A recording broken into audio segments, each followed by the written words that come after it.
Kehlsteinhaus is at the top of the Kehlstein mountain and it can be seen for kilometres around Berchtesgaden. It is a relic of the Third Reich, a folly of Martin Borrman, but a place well worth visiting today. Hitler visited Obersalzberg for the first time in 1923 whilst visiting Dietrich Eckart, who was on the run from the authorities. He liked it so much that he continued to visit in the intervening years before buying the property which was to become the Berghof. After the Nazi seizure of power in 1933, the village of Obersalzberg became a Führer's restricted area which stretched as far as the Kehlstein mountain. The structure at the top is usually called the Eagle's Nest in English, but not in German. The name is said to have come from the departing French ambassador André François Poncet, who went there with Hitler on the 18th of October 1938, whilst the building was still under construction. One can imagine him saying something like, "C'est vraiment un nid d'aigle," it's really an eagle's nest. This was said either then for the first time, or maybe he reported it later. From there, the word went into other languages, except for German. There was an eagle's nest, Adlerhorst, at Langenheim-Ziegenberg between Frankfurt and Gießen. That eagle's nest, the real one, was designed by Albert Speer as Adolf Hitler's main military command complex for the West. It was reassigned by Hitler to Luftwaffe Chief Hermann Göring in 1940 and was used as his headquarters for the Battle of Britain. Hitler only used it as a military headquarters during the planning stages and during the Ardennes offensive, the Battle of the Bulge. It was so little known that it would appear that generals visiting him for the first time during the planning of this offensive did not have a clue where they were, particularly when the drivers of the buses taking them there tried to lose them. So history forgot this eagle's nest. Now to return to our eagle's nest, the Kehlstein is the name of the mountain, so the proper name perhaps should be the German Kehlsteinhaus to avoid confusion, and that is what I'm going to call it. I would urge you to do the same. If nothing else, at least you'll remember the name of the mountain it is perched upon. Martin Borrman entrusted the architect Roderich Fick with the planning of the Kehlsteinhaus, with the Kehlsteinstrasse, the road up the top, and the lift. This was a major engineering challenge. Just imagine it. You have to build a road up a mountain and a house at the top of it. The lift was a concession Bormann granted when it explained to him that a road to the very top was just not realistic.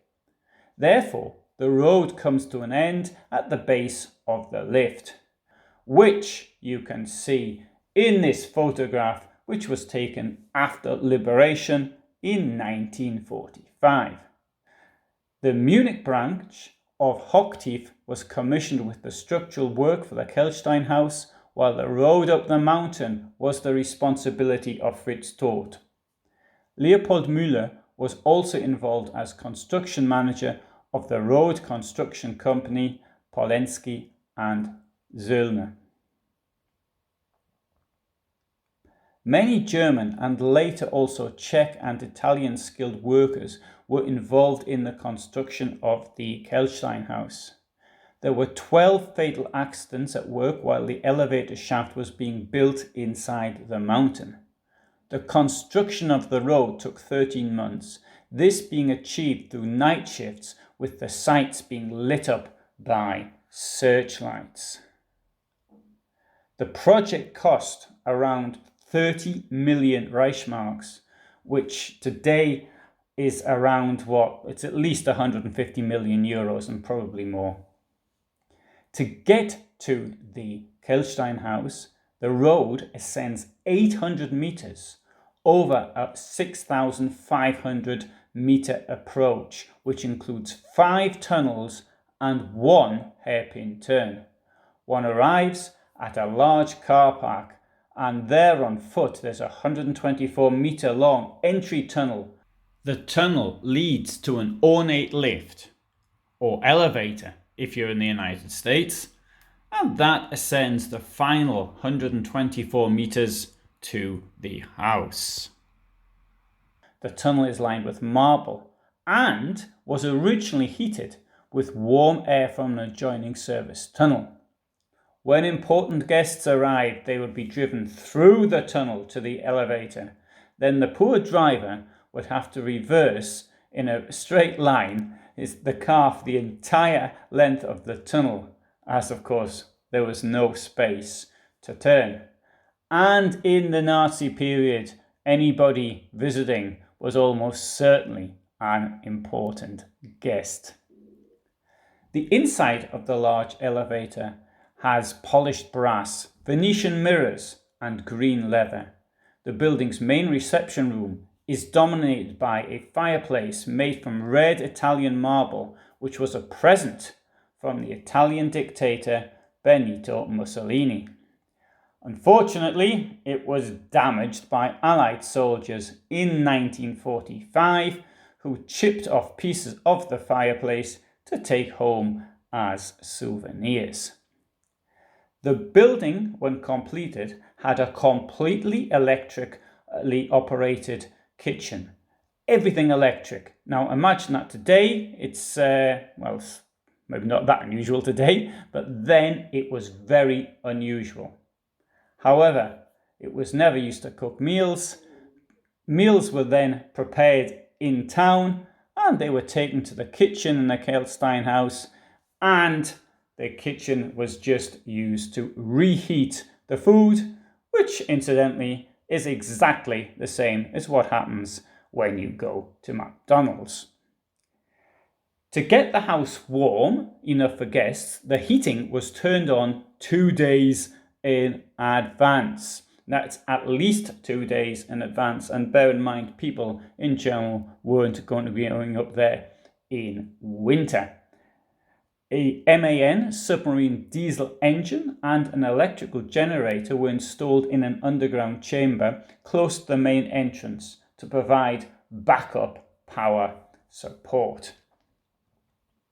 As stated earlier, Hitler went up there for the first time while the project was under construction on the 16th of September 1938. It's often said that this is meant to be a 50th birthday present for Hitler, although the exhibition at the house now says that this is a myth. On the 20th of April 1939, Hitler's 50th birthday, he was in Berlin, so would not have been around to visit it on that day. On his first visit after completion, Hitler said that he did not like it, which must have been a major disappointment for Martin Borrman. He claimed that the trip up the mountain would have been too time-consuming and risky for him, and that the elevator shaft was not safe against lightning strikes. Well, as for the trip up the mountain being too time-consuming, well, how did he think he was going to have to go up? On foot? But in the case of the lightning hitting the elevator shaft, he had a point. It was hit twice during construction. Once the war began, he claimed that one would be defenselessly exposed to a surprise attack by the Allies and their bombers, showing a surprising lack of knowledge of bombing range and accuracy, which incidentally is shared by many YouTubers who put their opinions in the comments section relating to questions on why this or that was not bombed. Hitler probably only visited the house 14 times. So you may think, well, what a waste of 50 million Reichsmarks.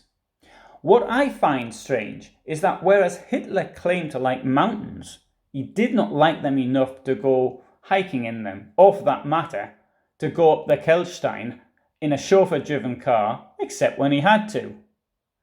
Given that the Kehlsteinhaus can be seen for kilometres around, it's strange that he didn't want to visit more often or have the curiosity just to go up there.